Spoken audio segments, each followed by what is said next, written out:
하나님 말씀 보겠습니다. 하나님 말씀 마태복음 22장 1절로 14절 말씀까지입니다. 하나님 말씀은 마태복음 22장 1절로 14절 말씀까지입니다.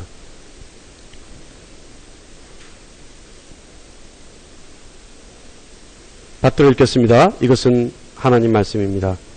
예수께서 다시 비유로 대답하여 이르시되 천국은 마치 자기 아들을 위하여 혼인잔치를 베푼 어떤 임금과 같으니 그 종들을 보내어 그 정한 사람들을 혼인잔치에 오라 하였더니 오기를 싫어하거늘 다시 다른 종들을 보내어 이르되 정한 사람들에게 이르기를 내가 오찬을 준비하되 나의 소와 살찐 짐승을 잡고 모든 것을 갖추었으니 혼인잔치에 오소서 하라 하였더니 그들이 돌아보지도 않고 한 사람은 자기 밭으로 한 사람은 자기 사업하러 가고 그 남은 자들은 종들을 잡아 모욕하고 죽이니 임금이 노하여 군대를 보내어 그 살인한 자들을 진멸하고 그 동네를 불사르고 이에 종들에게 이르되 혼인잔치는 준비되었으나 정한 사람들은 합당하지 아니하니 내 거리 길에 가서 사람을 만나는 대로 혼인잔치에 청하여 오라 한데 종들이 길에 나아가 악한 자나 선한 자나 만나는 대로 모두 데리고 오니 혼인잔치에 손님들이 가득한지라 임금이 손님들을 보러 들어올세 거기서 예복을 입지 않은 한 사람을 보고 이르되 친구여 어찌하여 예복을 입지 않고 여기 들어왔느냐 하니 그가 아무 말도 못하거늘 임금이 사환들에게 말하되 그 손발을 묶어 바깥 어두운 데 내던지라 거기서 슬피 울며 이를 갈게 되리라 하니라. 청함을 받은 자는 많되 택함을 입은 자는 적으니라. 아멘. 할렐루야. 네. 오늘이 제가 매월 마지막 주가 아까도 얘기했듯이 설교 준비하는 게 굉장히 힘들어요. 이걸 막 짧게 하려고 하니까 보통 우리 설교가 몇 분 정도 하죠? 길다고 생각하시는 분 한 50분 하면 어느 정도 괜찮은데 한 50분 넘어가면 길다고 생각하시는 거예요. 근데 오늘 같은 날은 그 50분짜리 설교를 30분에 하려니까 할 말을 다 못하고 예? 준비하다 말아야 되는 것 같은 느낌이 들어요. 오늘 기사 보면 우리는 뭐 뻔한 얘기 아니겠냐 생각하죠. 예. 혼인잔치 비유 이건 유명한 비유입니다. 누가 봐도 뻔한 얘기예요. 누가 봐도 오늘 본 말씀 보면 그냥 혼인잔치에 참여하고 초청받은 사람들 이 사람들은 구원받은 사람들이고 여기에서 또 응하는 사람들은 확실하게 구원받은 사람들이고 초청받은 사람들은 이스라엘 민족일 것이고 그죠? 예, 그런 내용입니다. 이스라엘 민족의 이야기 특히 이런 얘기들은 이런 주님의 비유의 이 말씀의 주인공 하여간 주된 대상이 되는 사람들이 이스라엘 민족이나 종교 지도자들을 얘기하죠. 오늘 이 말씀 보기에 앞서 우리는 21장 말씀을 잠깐 그 배경을 봐야 돼요. 주님은요 21장에 성전을 정결케 하십니다. 성전 정결케 하시고 성전을 정결케 하셨다라고 하는 것은 성전 시대의 마지막을 얘기하는 겁니다. 성전 안에서 많은 장사치들이 장사를 하죠. 거기서 상업행위를 해요. 예수님이 그것을 다 갈아엎으시고 다 뒤집어 엎으시고 예수님 혈기가 대단했던 것 같아요. 아주 과하게 노하셨던 것 같아요. 그리고는 성전을 뭐라고 하셨냐면 이것은 기도하는 집이다. 아버지의 기도하는 집이다. 그 예수님의 그 모양, 그 하신 그 일로 봐서 우리는 뭐라고 하냐면 성전 시대에는 끝이다. 성전 시대. 근데 왜 우리 요즘 예배당을 성전이라고 그래요? 그건 잘못된 표현이죠. 성전 어디 있어요? 신약 시대의 성전은 어디 있어요? 여러분이 성전이에요. 여러분이. 성령이 임하시면 여러분이 성전인 거예요. 성전은 예배당이 성전이 아닙니다. 엄격히 따지면 하나님이 인정하시고 허락하신 성전은 예루살렘 한 군데 있죠. 네.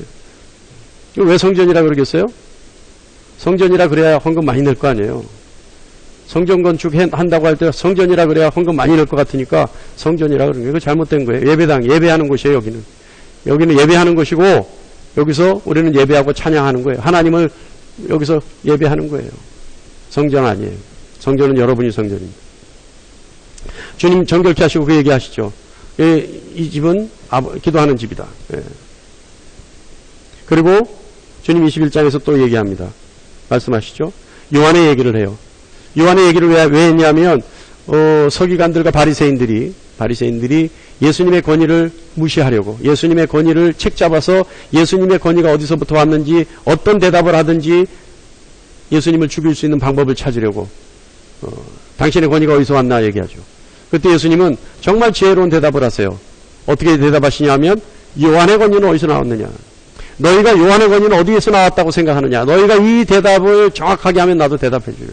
주님 그 질문에 서기관들과 바리새인들은 뭐라고 대답하냐 하면 요한의 권위로 헷갈리는 거예요. 그들의 대답은 있을 수가 없어요. 왜냐하면 그들이 요한의 권위가 하늘로부터 왔다 그러면 주님이 왜 그의 권위를 믿지 않았느냐, 왜 따르지 않았느냐 주님 반박하실 것이고, 요한의 권위가 인간으로부터 사람으로부터 왔다 그러면 백성들은 요한은 선지자라고 생각했기 때문에 사람으로 왔다 그러면 백성들의 가지고 있는 의견을 무시하는 거예요. 백성들이 화를 낼까봐 차마 대답을 못해요. 그래서 대답하지 않겠다. 그러니까 예수님 뭐라고 하세요? 그럼 나도 대답하지 않겠다. 왜 그러셨어요? 무엇을 대답하든 어떤 대답을 하든 그들이 원하는 대답이에요. 그렇다면 하늘로부터 왔든 사람으로부터 왔든 그 모든 것은 예수님을 책잡아서 죽일 수 있는 대답이었기 때문에 그래요. 그래서 예수님 대답하지 않으세요. 그리고 나서 두 아들의 비유를 합니다. 첫째 아들에게 가서 일하라고 했더니 첫째 아들은 가겠습니다 그랬는데 나가서 마음이 바뀌어서 가지 않아요. 둘째 아들에게 아버지가 얘기했어요. 너 나가서 일을 해라. 그랬더니 둘째 아들은 싫어요 그랬는데 나가서 마음을 돌이키고 뉘우쳐서 어떻게 해요? 일을 합니다. 아버지 말대로 일을 하러 갑니다. 그러니까 누가 더 착한 아들이냐? 여러분 그냥 21절 말씀을 그냥 하는 게 아닙니다. 여러분 잘 들으세요. 그렇게 해요. 그 다음에 포도원과 농부의 비유를 주님 말씀하십니다. 포도원 주인이 소출을 받을 때가 돼서 종들을 보냈는데 소작인들이 뭐예요? 주지 않아요. 왜요? 아깝다는 거죠. 주지 않아요. 한번 퇴짜를 받은 농장의 주인이 더 많은 사람들을 보내죠. 더 많은 사람들을 보내는데 이 농부들이 더 흉악한 짓을 해요. 그러고 나서 농장 주인이 아주 이제는 화가 나서 아들을 보내요. 아들을 보냈더니 농부들이 뭐라 그래요? 이 상속인을 죽이면 주인이 죽은 후에 이 농장은 우리 것이 된다. 그래서 아들을 죽여버려요. 그 질문을 한 사람들 21장의 배경입니다. 오늘 주님이 우리 본문 말씀인 21장 1절로 14절 말씀의 배경이에요. 이런 언쟁 중에 주님이 지금 비유의 말씀을 하신다는 거예요. 대제사장들과 바리새인들. 이 대제사장들 그룹은요, 성경에서 사두개인들이라고 얘기합니다. 이 사두개인들은요, 대제사장 그룹과 그의 가문들, 그리고 귀족들, 그리고 경제적인 활동을 해서 상당히 부를 축적한 사람들, 이 사람들이 사두개인들이에요. 이들은 요새 말로 하면 수구 세력이라고 할 수 있어요. 보수적이지만 절대 자신들의 이익을 위해서 개혁을 원하지 않냐는. 그러니까 자신들의 이익만을 생각하는 사람들이에요. 그러니까 어떤 좋은 것들이 요즘 한참 얘기 적폐가 적폐라는 것을 알면서도 절대 버리려고 하고 바꾸려고 하지 않아요. 수구 세력들. 이 사람들이 사두개인들이에요. 바리새인들은 이들과는 조금 달라요. 이 사람들은 진정한 보수. 이 사람들은 하나님의 말씀을 듣고 율법을 따라요. 그리고 자신들이 뭔가 잘못됐고 적폐가 있을 때는 언제든지 바꾸려고 하는 사람들. 이 사람들이 바리새인들이에요. 이 사람들은 토라를 비롯해서 부활을 믿어요. 근데 사두개인들은 부활을 믿지 않아요. 왜요? 이 사람들은 철저히 이성주의로 무장되어 있기 때문에 그래요. 우리가 성경을 보면 사두개인들과 바리새인들, 다시 말하면 사두개인들은 누구예요? 대제사장, 또 서기관, 이 사람들을 얘기하는 겁니다. 예. 이 사람들, 또 바리새인들, 굉장히 부정적인 시각으로 연출되고 있죠. 그래서 우리는 다 그 사람들이 부정적인 사람인 줄 알고 있어요. 부정적인 정서를 가지고 아주 부정적으로 주님이 보신 사람들로 알고 있어요. 그러나 나중에 가면 이 사람들이 개종을 하고 회심을 해서 정말 주님을 목숨 걸고 따르는 1세대의 기독교인들이 됩니다. 이 사두개인들과 바리새인들이. 예, 일반 그냥 이스라엘 민족과는 전혀 다른 신앙의 모습을 보여주고 순교하는 사람들이 나와요. 여기서. 그러니까 모르는 거예요. 사람 팔자는 모르는 거예요. 자, 이들과 주님이 논쟁을 하신 거예요. 21장이 그래요. 그리고 22장에 이제 주님 말씀하신 거예요. 근데 21장에 이 논쟁의 원인이 뭐냐면 주님이 가지고 계신 주님의 권위, 뭐 신적 권위였죠. 귀신을 쫓아내고 병든 자를 낫고 귀신을 결박시키고 회복시키고 이런 권위, 그리고 말씀의 권위가 있었죠. 율법을 재해석하고 하나님만이 하실 수 있는 일들을 주님이 해석해내고, 그리고 하나님을 아버지라 부르고 내가 그의 아들이라 그러고, 이런 신적인 권위, 주님이 가지고 있는, 그러나 무시할 수 없는 그 권위, 이 권위를 무시하려고 바리새인들과 사두개인들이 어떻게 했어요? 무시하려고 어떤 함정을 파고 논쟁을 벌였어요. 그리고 도전했어요. 그리고 주님의 권위를 인정하지 않았습니다. 근데 어떻게 했어요? 주님은 그들의 세상 권위에 굴하지 않으셨어요. 그리고 위축되지도 않았습니다. 그리고 나서 오늘 본문 말씀의 비유를 다시 하시는 거예요. 이 비유. 오늘 이 본문 말씀을 이해하기 쉽게는요, 세 단락으로 나눌 수 있어요. 1절부터 7절 말씀이 한 단락이고요. 8절부터 10절 말씀이 한 단락이고요. 11절부터 13절 말씀이 한 단락입니다. 그리고 마지막 14절이 결론이에요. 결론. 여기서 결론을 지어버려요. 자, 1절부터 7절 말씀 봅니다.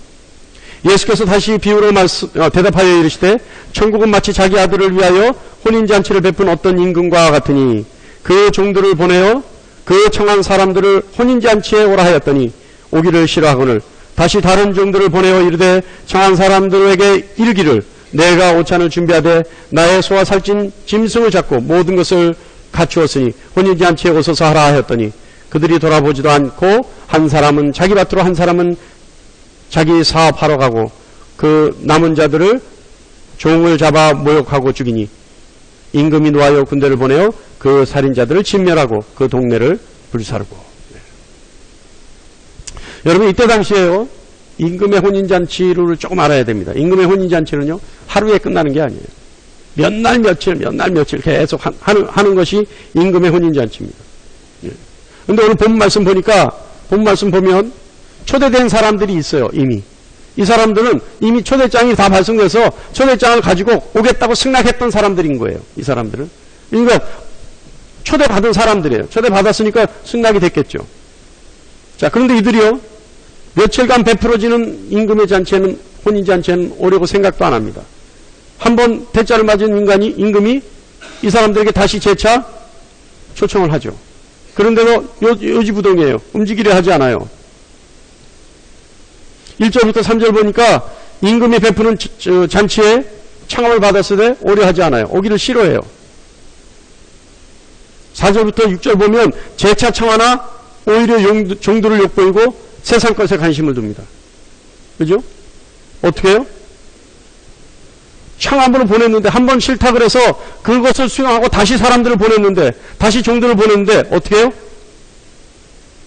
아예 종들을 돌아보지도 않았다는 거예요. 인간 취급 안 했다는 거예요. 보지도 않았고 어떤 대응조차도 안 했다는 거예요. 그리고 어떻게 해요? 자기 할 일을 하러 가요. 한 사람은 자기 밭으로, 한 사람은 자기 하는 사업을 하는 곳으로, 그리고 남은 사람들은 오히려 종들을 욕보입니다. 여러분 생각해 보세요.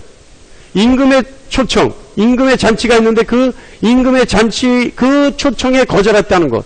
여러분 어떤 결과를 낳을까요? 임금의 초청을 거절했다는 것은 어떤 생각이 들어요? 임금은 어떤 생각을 가졌을까요? 내가 초청을 했는데 내 초청을 거절했다라고 하는 그 순간 임금은 어떤 마음을 가졌을까요? 굉장히 모욕적이죠. 이거 엄청난 모욕입니다. 더군다나 그 종을 죽였다는 것은 임금을 업신여겼다는 거죠. 임금을 모욕하는 걸 넘어서 임금을 아예 업신여겼다는, 뭐 있으나마나한 존재라고 생각해. 아무것도 아닌 존재, 나보다 못한 존재라고 생각했다는 거죠. 여러분 이거 상상할 수 있는 일입니까? 여러분 이거 상상할 수 있어요? 아니 임금이 잔치를 배설하고 잔치에 오라고 초청을 했는데 초청받은 사람들이 오히려 임금을 멸시하고 임금을 업신여기고 임금이 오라고 하는 그 소리를 무시해버리고 어떻게 해요? 오히려 초청하러 간 사람들을 죽여버렸다는 거예요. 대단하죠. 대단하죠. 이 정도 무슨 쉽게 얘기하면 이 정도 깡이라면 뭐 대단합니다. 임금의 말도 무시하고. 요즘 우리 문재인 대통령 시계가 요즘 경매에서 엄청난 가격으로 팔렸다 그러죠. 그게 무슨 원가 10만원 정도 한다고 그래요. 근데 그게 뭐 400만원인가 500만원에 팔렸대요. 경매에서. 대단해요. 인기가 대단하니까 그런 것 같아요.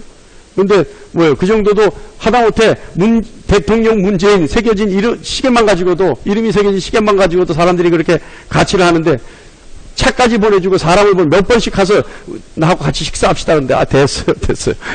이거 엄청난 모욕이겠죠. 생각해 보세요, 여러분. 네. 상상할 수 없는 일입니다.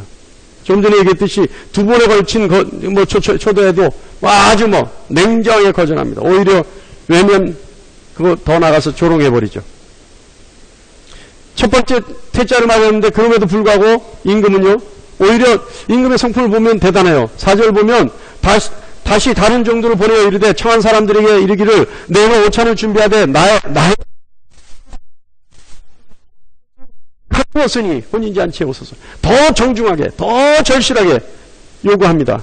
와달라고 간청하죠. 그런데 어떻게 해요?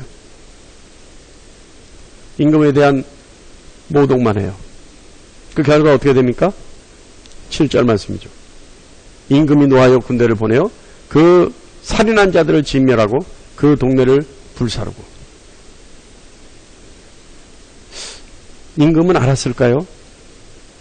자신이 보낸 종들을 죽일 거라는 걸 알았을까요? 알았다면, 이 사람들이 흉악해서 알았다면 임금이 재차 다시 초청을 보낸 것은 이들을 진멸하기 위한 빌미가 될 수 있겠죠. 이들을 혼내기 위한 첫 번째 받았던 모욕에 대해서 다시 혼낼 수 있는 빌미가 될 수 있겠죠. 여러분 잘 생각해 보세요.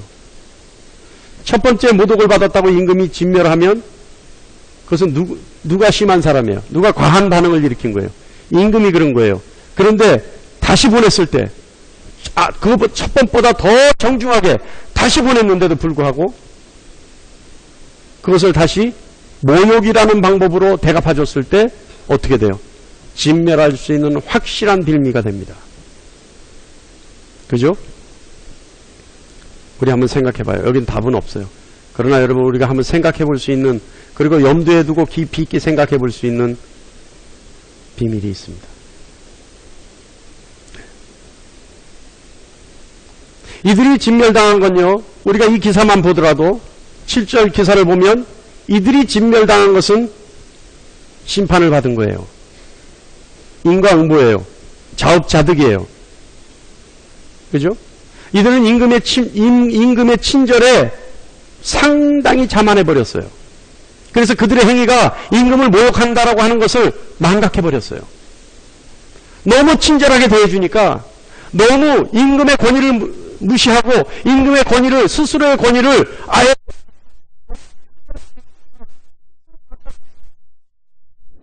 임금의 권위가 얼마나 높은지 잊어버려요. 그래서 어떻게 해요? 성경 말씀에 정확하게 기록하고 있습니다.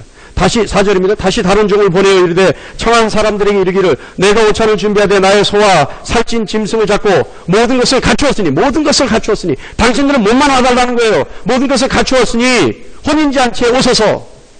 다시 정중하게 하는데 어떻게 해요? 너무 정중하게 하니까 이들이 임금의 필요 이상의 이 친절에 그들은 어떻게 반응해요? 돌아보지도 않고, 그 정도를 돌아보지도 않아요. 초청하러 온 사람들을 돌아보지도 않아요. 돌아보지도 않고, 한 사람은 자기 밭으로, 한 사람은 자기 사업하러, 그러면 내볼일 보겠다는 거죠. 갔어요. 그리고 나머지 사람들은 종을 잡아 죽여요. 이제는 임금이 뭡니까? 아무것도 눈에 들어오지도 않아요. 자, 두 번째 단락을 보면 8절로 10절 말씀입니다. 이에 종들에게 이르되 혼인잔치는 준비되었으나 청한 사람들은 합당하지 아니하니, 여기서 합당하지 아니하니라는 것은 내 양에 차지 아니하니라는 뜻이에요. 그러니까 숫자가 적다는 얘기예요. 자, 합당하지 아니하니 내 거리 길에 가서 사람을 만나는 대로 혼인잔치에 청하여 오라 한데, 종들이 길에 나가 악한 자나 선한 자나 만나는 대로 모두 데리고 오니 혼인잔치에 손님들이 가득한 자. 자, 이게 두 번째입니다. 이제 임금이 보니까요, 마음에 합당하지 않아요. 성에 차지 않아요. 좌석은 1000석인데 온 사람은 한 100명밖에 안 되는 거예요. 나머지 900자리가 비어 있는 거예요. 그러니까 임금이 종들에게 다시 보냅니다. 야, 나머지 900석이 비어 있으니까 이제는 무조건 데리고 와라. 무조건. 일단 자리부터 채우고 보자. 예? 일단 자리부터 채우고 보자. 많은 첫 번째 청함을 받은 사람들의 거절로 자리가 차지 않았어요. 이제는 임금이 모든 사람을 닥치는 대로 오로지 잔치를 위해 임금의 선택으로 불러드립니다. 자, 여러분, 우리가 여기서 한번 생각해 보죠. 과연 임금의 목적은 잔치였을까요? 아니면 손님을 초청하는 것일까요? 어디에 임금의 목적이 있어요? 지금 임금의 목적은 잔치를 배설하고 잔치를 채우는 걸까요? 아니면 손님에게 목적이 있는 걸까요? 어디에 목적이 있어요? 손님이요? 여러분, 다, 아무것도 다, 뭐라고 얘기해도 돼. 자, 잔치다. 손님이다. 할렐루야. 나머지 분들은 모르겠고. 네. 사실 두 가지 다 있겠죠. 잔치를 벌여서 손님이 차야지만 이 잔치가 성대하게 이루어지겠죠. 그죠? 두 가지 다 할 수 있어요. 잔치에 모두가 참여해야 하는 것이 목적이고, 잔치는 이미 준비되었어요. 그죠? 잔치는 이미 완벽하게 준비됐단 말이에요. 더 이상 바랄 것이 없게 준비됐어요. 그리고 오라는 거예요. 하자는 거예요. 세 번째 단락을 봅니다. 11절로 13절 말씀이에요.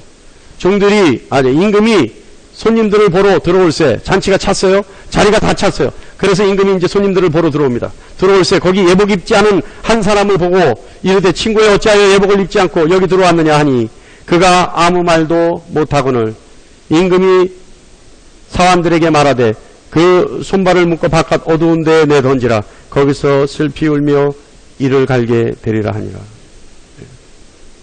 여러분, 혼인잔치에 이미 모두가 차 있습니다. 혼인잔치에 객석이 가득 찼다는 얘기예요. 임금은요, 모두가 찼다는 소리를 듣고 손님들을 마중하러 나갑니다. 보러 갑니다. 손님들을 만나러 나가죠. 그런데 이 손님들은 어떤 사람들이에요? 왜 임금이 그들을 보러 올까요? 이들은 어떤 사람이에요? 자격이 없는 사람들이에요. 악한 자도 있고 선한 자도 있고 무작위로 막 들어온 사람들이에요. 그러니까 임금이 그 손님들이 물론 무작위로 들어가는 것을 알고 있지만 도대체 어떤 사람들이 왔는지 보러 온 거죠. 거기에 예복을 입지 않은 사람이 있습니다. 그리고 예복을 입지 않은 것을 책망합니다. 그 책망에 예복을 입지 않은 사람은 아무 말도 하지 못해요. 그리고 그는 쫓겨나서 일을 가는 신세가 돼요. 성경에서 일을 간다는 얘기는 어떤 의미일까요? 두고두고 후회한다는 얘기예요. 두고두고 후회한다는. 치를 떨며 후회한다는 얘기예요. 일을 간다는 것은 어두운 데에 쫓겨나가 일을 간다는 것은 치를 떨면서 후회한다는 거예요. 막 심하다는 거예요. 후회가. 그때 그렇게 할 걸이라는 거예요. 일을 갈리라. 두고두고 후회하리라. 일을 갈며 후회하리라. 여기서 우리 한번 의문을 한번 제기해보죠. 여러분, 여기 이 기사에서 의문이 없습니까? 임금이 손님을 보러 들어올세 거기서 예복 입지 않은 한 사람을 보고 이르되 친구여 어찌하여 예복을 입지 않았느냐. 여러분 이거 의문 없어요? 아니 이 사람들은 길거리에서 갑자기 차출된 사람들이에요. 길거리에 지나가다가 갑자기 왕이 부르고 임금이 불러서 잔치에 참여합시다 들어갑시다 해서 온 사람들이에요. 그렇다면 이들에게 예복이 있을 수 없겠죠. 평상복이었겠죠. 그러면 이 일을 만든 사람은, 이 일을 만든 임금은 불의한 사람이에요. 그죠? 아유, 귀찮습니다, 목사님. 뭐 예물을 준비하든 말든 오늘. 그런가요? 아니에요. 여기 의문을 가질 수 있죠. 그러나 여러분, 우리는 이때 당시에 사람들의 정서를 알 수 있어야 돼요. 이때 당시에는, 고대에는 임금이 손님을 부를 때는 이 손님들에 맞는 예복을 임금이 준비합니다. 그러니까 이 왕이 미리 그들의 예복을 준비해 놓고 그들이 오는 사람마다 그 예복을 갈아입혀요. 창세기 45장에 요셉의 형제들이 왔을 때 어떻게 해요? 옷을 한 번씩 나눠줘요. 그래서 그 옷을 입고 바로에게로 갈 수 있어요. 그러니까 애굽의 옷을 입게 하는 거예요. 그러니까 잔치를 배설한 사람이 손님들에게 입힐 옷을 미리 준비하는 거예요. 준비해서 그 옷을 그 잔치에서 입게 하는 거죠. 그거예요. 그런데 어떻게 해요? 초대한 손님들의 숫자만큼 예복을 다 준비했는데도 불구하고 예복을 입지 않은 거예요. 이 사람은. 그 증거가 있어요. 친구요, 너는 어찌하여 예복을 입지 않았느냐 했을 때 뭐라 그래요? 그가 아무 말도 못하거늘. 아무 말도 못해. 할 말이 없다는 거예요. 입은 있는데 말이. 이 사람은 어떤 사람이에요? 임금이 예복을 준비했는데도 입지 않았어요. 아, 입으세요 하고 갖다 줬는데도 입지 않았어요. 이 사람은요, 어떻게 보면 첫 번째 임금의 초청을 거절한 사람들하고 똑같은 사람일 수 있어요. 뭐예요? 임금의 조건 없는 초대에 자만에 빠졌을 수 있어요. 내가 와준 것만 해도 고맙지. 할 수 있어요. 내가 와준 것만 해도 고맙지. 그죠? 가끔 전 그런 분 봅니다. 우리 교회는 아주 작은 교회죠. 작년에 그런 분이 있었어요. 우리가 작년에 저쪽 교회에서 이쪽으로 이사 왔을 때 어떤 분이 그런 분이 있어요. 우리 교회 와보니까 너무 작거든. 작은 교회 치고는 그래도 아담하잖아요. 예쁘장하잖아요. 근데 어떤 분이, 그런 분이 있어요. 아니, 그걸 대놓고 얘기해요. 작은 교회 섬겨주는 것만 해도 됐지, 그런 걸 자꾸 시키려고 하세요. 저는 누구에게 헌신하라, 봉사하라 얘기 안 해요. 저는 절대 자발적으로 하지 않으면 제가 다 하고 말지, 부탁하지도 않습니다. 예? 제가 다 하고 말아요. 자발적으로 알아서, 이거 내가 할게요. 저건 내가 할게요. 또는 부족한 거 있으면 누가 고치든지. 제가 여기 지금 전구 나간 게 지금 일주일 됐는데 안 끼고 있어요. 이번에는 누가 좀 껴주실까 하고 기대하고 있어요. 근데 안 껴요. 그럼 내일 가서 제가 이제 사다 낄 거예요. 이거 볼 수 있는 사람은 저밖에 없는지 모르겠어요? 네. 근데 이거 대놓고 얘기하는 겁니까? 갑자기 제가 하고 말지 또 얘기 안 해요. 예. 이미 얘기해버렸습니까? 예. 근데 작년에 그런 분이 있더라고요. 작은 교회 와서 내가 섬겨주는 것만 해도 고맙지, 무슨 자리 채워주는 것만 해도 고맙지, 뭘 그런 걸 나한테 시키려고 하세요, 이래요. 제가 조금 어이가 없었어요. 옛날 성질 같았으면 빨리 가라 그럴 텐데, 한 사람이라도 아쉬우니까 가란 말도 못하고.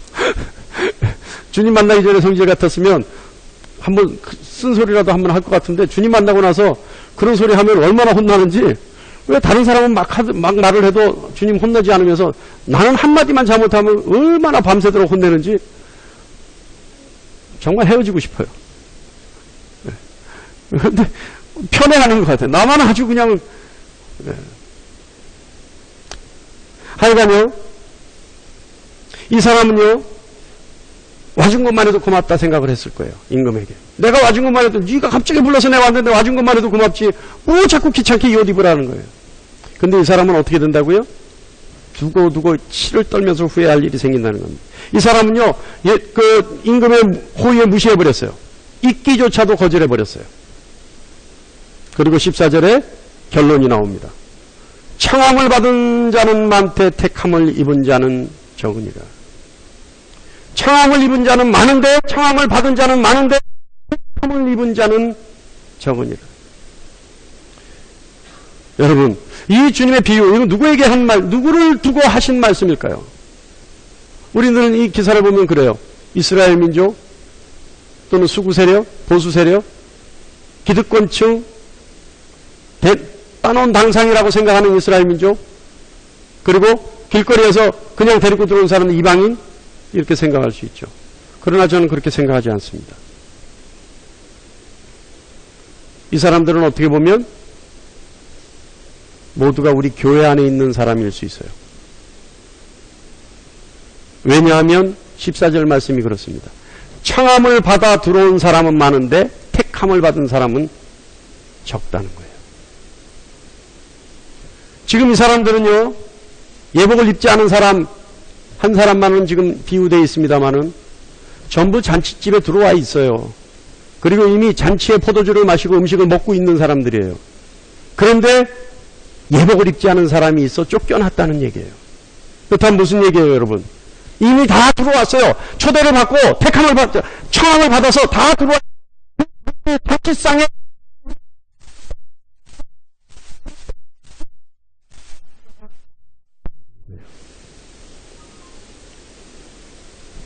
네, 설교 마치겠습니다.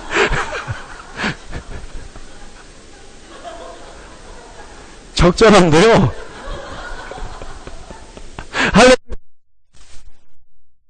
야, 기가 막힙니다. 죄송합니다. 근데 타이밍이 적절한 거는 설교 마치라는 그 타이밍도 적절하지만 잠깐 졸리려고 그럴 때 타이밍으로도 적절해요. 김영수 권사님 핸드폰이에요? 할렐루야. 그냥 그럴 때는 맞다 그러셔야 돼요. 그럼 다시 찾아야 되잖아요. 네. 할렐루야. 이제 알았습니다. 12시입니다. 네. 그런데 여러분, 좀 전에 얘기했듯이 이미 잔치에 초대되어 있는 이 사람들 중에 택함을 받기가 적다는 사람들. 우리 교회 안에 어떤 사람들이 있나요? 우리 한번 서로 생각해 보죠. 여러분, 신앙은요, 신앙은 남의 것을 보는 게 신앙이 아닙니다. 신앙은 내가 하나님의 관점에서 나를 볼 수 있는 것이 신앙입니다. 내가 나의 관점에서 세상을 보던 그 관점이 바뀌어서 하나님의 관점에서 나를 보는 게 신앙입니다. 기독교인들은 내가 가지고 있는 나의 기준과 가치관에서 세상을 판단하는 것이 아니라 기독교인들은 하나님의 관점에서 나를 면밀히 관찰하고 나를 바로 세우는 것이 기독교인들입니다. 자, 한번 보죠. 이 사람들은 어떤 사람들이 있었는지. 임금에 대한 모욕을 할 줄 알면서 모욕인 줄 알면서 임금에 대한 모독인 줄 알면서 세상 일을 핑계로 분주히 잔치에 참여하지 않는 사람. 제가요, 한 몇 년 전인데 그때 우연히 극동방송을, 전 극동방송 잘 안 들어요. 제가 잘나서가 아니라, 제가 뭐 특별해서가 아니라 제 마음에 안 드는 설교들이 많이 있어요. 그래서 잘 안 들어요. 근데 그날은 제가 선교관 할 때인데 선교사님들을 모시고 이제 어느 교회를 가기 위해서 라디오를 들고 가는데 어떤 목사님이세요. 뭐 이름까지 얘기하면 못 오게 되니까. 극동방송에 나오는 목사님들 뭐 다 그렇죠. 네, 들으니까 그래요. 아, 정말 막 피를 토하는 것 같은 목소리로 얘기해요. 주일만큼은 하나님께 배려하십시오. 여러분, 세상에서 힘들게 사는 것, 열심히 비즈니스 하는 것, 여러분 세상에서 막 골프로 접대해야 되고 얼마나 힘든 일 많습니까? 그런데 주일만큼은 그런 스케줄을 다 빼고 하나님께 배려하십시오. 막 그래요. 그래서 제가 이런 나쁜 놈 그랬어요. 말 같지도 않은 소리 하네요. 뭐가 말 같지 않은 소리예요? 예? 뭐가 말 같지 않은 소리예요? 이제 우리 아멘교회 성도들은 이럴 때 이제 뭐가 말 같지 않은 소리가 탁 나와야 될 거 아니에요? 뭐가 말 같지 않아요? 피조물이 창조주를 배려할 수 있습니까? 아니, 인간이 하나님을 배려할 수 있나요? 아, 배려하는 겁니까? 주일은 배려하러, 여러분, 하나님을 배려하러 나옵니까? 하나님께 배려해드리려고 여기 앉아있나요? 아니에요.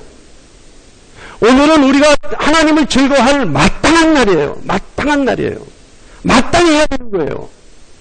마땅히 해야 되는 거예요. 그런데 배려하라 그래요. 근데 더 어처구니 없는 것은 그런 소리에 아멘 한다는 거예요. 뭐예요? 너 죽고 나 죽자는 거예요? 그럴 수 없습니다.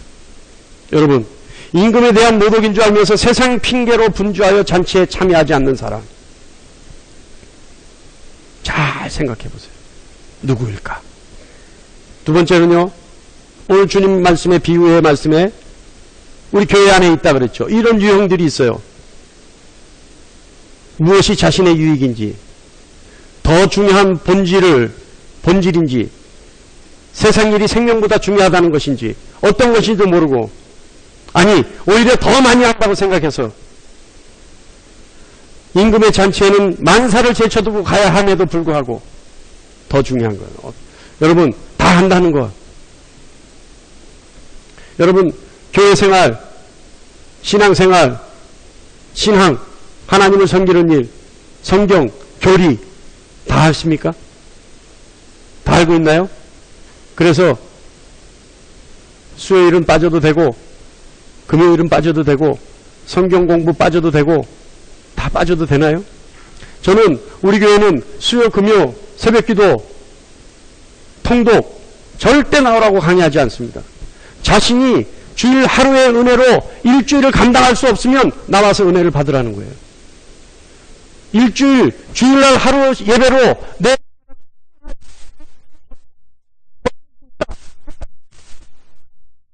그러나 나는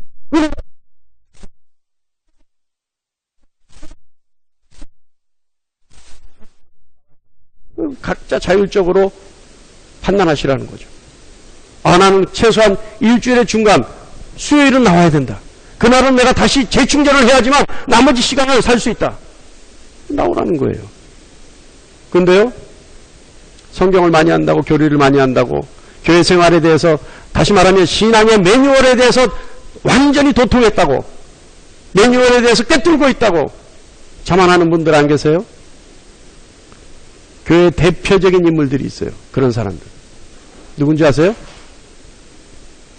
목사들이에요. 저는 노회나 총회 잘 안 갑니다. 가봐야 별로 내 마음에 맞지 않기 때문에 안 가요. 뭐 그렇다고 제가 다시 말씀드립니다. 제가 잘나서가 아니에요. 제가 저만 발라서가 아니에요. 저만 선하기 때문에 아니에요. 아니에요. 저 성격이 안 맞아서 안 가는 거예요. 그런데요, 노예 가서 예배가 있어요. 목사님들 다 모여서 예배해요. 그런데요, 동료 목사가 설교하는데 딴짓하는 거는 목사밖에 없어요.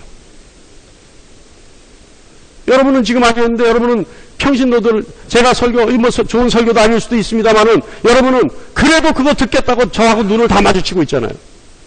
근데 목사들이 앉아있는 곳에 가서 설교하면요, 전부 딴짓해요. 전부 밑만 봐요. 무슨 죄인이라서 밑만 보는 게 아니라 전부 머리 숙이고 있어요. 뭐 하는지 아세요?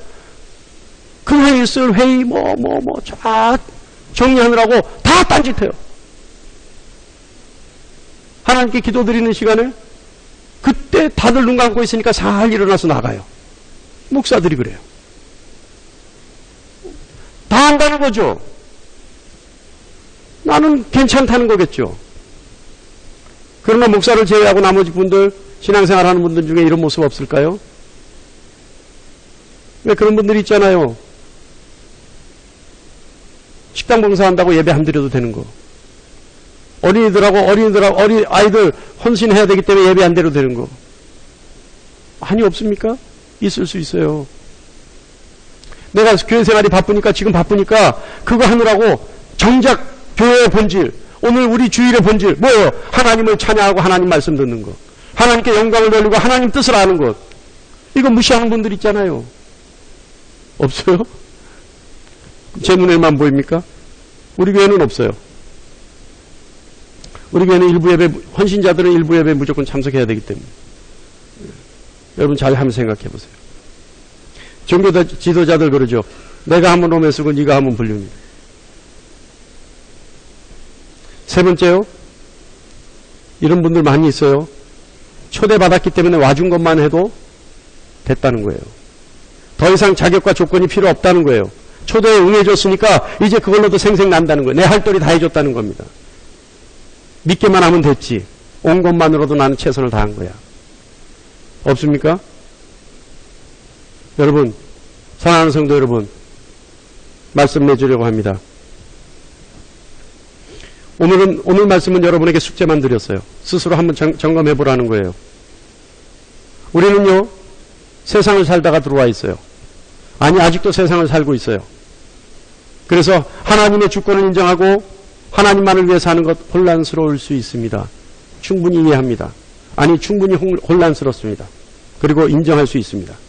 그러나 여러분, 신앙생활은요, 다 차려진 밥상에 숟가락 하나 올리는 거하고는 달라요. 다 차려진 밥상에 숟가락 올리는 게 신앙생활이 아니에요. 인간의 죄성을 버리고 하나님이 배설하신 잔치에 참여하는 것이 신앙생활입니다. 인간의 죄성은 뭘까요? 여러분, 인간의 죄성이 뭐예요? 뭐가 인간의 죄성이에요? 나를 중심으로, 나를 기준으로 삼는 것, 나만을 의지하는 것, 자기 가치를 인정받으려 하는 것. 여러분, 우리에게 가치가 있습니까? 여러분, 가치가 있나요? 저는요, 장례식 집례를 하려고 장례식을 자주 가죠. 가장 인간의 진솔한 모습을 볼 때가 영할 때예요. 그러면서 생각합니다. 염을 보면서 생각해요. 아니, 저 가벼운 300쪼가리 하나도 지 손가락으로 못 끼는데 도대체 인간이 뭔가? 썩고 나면 흙이 되고 태우고 나면 재밖에 안 되는 그 존재가 뭐라고 자기 가치를 그렇게 주장하는가? 흙으로 만드시고 생기를 불어넣어서 생명이 되지 않았다면 아무것도 아닌, 그래서 하나님이 생명을 걷어가시면 그냥 흙으로 만드는 존재가 뭐가 하고 자기 가치를 그렇게 주장하는가? 전 그때 두려운 마음부터 들어요. 여러분 생각해 보세요. 우리는 그 가느다란 그 가벼운 300쪼가리 하나 내 손가락으로 마음대로 못하는 존재. 하나님이 걷어가시고 나면. 여러분, 그게 인간의 죄성입니다. 끝까지 내 가치를 주장하는 것. 끝까지 나를 중심으로 끝까지 고집해보는 것. 그래서 나를 의지하는 것. 내가 말이야. 내가 말이야. 여러분, 하나님의 잔치는 생명이 걸려있는 잔치입니다. 생명이 문제입니다. 여러분, 우리는 하나님 앞에서 면접을 준비해야 되는 사람들이에요. 그 면접은 언제예요? 말은 면접이지만 심판이에요. 주님 오셔서 우리는 한 사람 한 사람 주님과 면접을 해야 돼요. 그것을 준비하는 사람들이에요. 근데 간혹 착각하죠. 주님이 우리를 접견해 주실 거라고 착각해요. 주님이 우리를 귀하게 여기고 주님이 맨발로 뛰어나와서 그 심판의 날 우리를 붙잡아 주실 거라고 생각해요. 와준 것만 해도 고맙다고 얘기할 거라 생각해요. 여러분, 우리는 이 세상을 살아가면서 주님의 뜻을 따르고 도를 따르는 제자들이라고 얘기합니다. 그렇다면 주님이 배설하시는 그 잔치에 정당한 자격을 가지고 주님이 준비하신 예복을 입을 수 있는 마음의 다짐이 필요합니다. 사랑하는 성도 여러분, 우리는 심판을 준비하는 사람들입니다. 접견을 준비하는 사람들이 아닙니다. 베드로후서 1장 10절에 형제들아 더욱 힘써 너희 부르심과 택하심을 굳게 하라. 너희가 이것을 행한즉 언제든지 실족하지 아니하리라. 이같이 하면 우리 주 곧 구주 예수 그리스도의 영원한 나라에 들어감을 넉넉히 너희에게 주시리라. 여러분, 부르심과 택하심에 굳게 할 수 있는 여러분 되시기를 간절히 축원합니다. 그리스도의 영원한 나라에 들어갈 수 있는 여러분 되시기를 간절히 축원합니다. 어두운 데 쫓겨나서 치를 떨며 후회하는 일이 없는, 그래서 오히려 주님 앞에 당당히 나갈 수 있는 여러분 되시기를 축원합니다. 오늘 우리가 성찬예식을 거행하는데요, 이 시간 여러분 잠시 기도하면서 내가 성찬에 참여할 수 있는 마땅한 나의 영의 상태가 되어 있는지 스스로를 점검하시고, 혹여 성찬에 참여하기 부끄러운 일이 있다면 지금 이 짧은 순간이라도 성찬에 참여할 수 있는 몸과 마음이 되게 해달라고 주님 앞에 회개하시고,